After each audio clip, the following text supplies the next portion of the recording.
بسم اللہ الرحمن الرحیم۔ جس بندے نے سجدے میں دونوں پاؤں زمین سے اوپر کر دیے ہوں تو کیا نماز ختم ہو گئی یا نہیں؟ یاد رکھیں، بڑا اہم مسئلہ ہے۔ سجدے میں اگر کسی مرد نے پورے سجدے میں دونوں پاؤں زمین سے اٹھا کر کے رکھے، اس کی نماز فاسد ہو گئی۔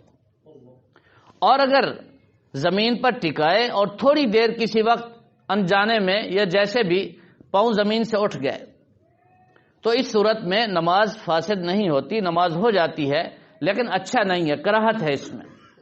دونوں پاؤں زمین پر ٹکے رہنے چاہیے پورے سجدے کے دوران۔ نمازی کے آگے سے ہٹنا اور نمازی کے آگے سے گزرنا، کیا یہ دونوں عمل گناہ ہیں؟ نمازی کے آگے سے گزرنا کسی طرح بھی جائز نہیں ہے۔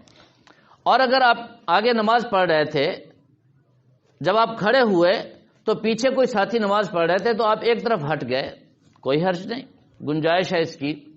یا آپ جا رہے تھے، آپ کو پتہ نہیں تھا، جب پتہ چلا تو فوراً آپ کو پیچھے ہٹ جانا چاہیے، آگے نہیں جانا چاہیے۔ چاہے آپ نمازی کے آگے جتنا بھی گزر چکے ہوں، پیچھے جانا چاہیے، آگے نہیں۔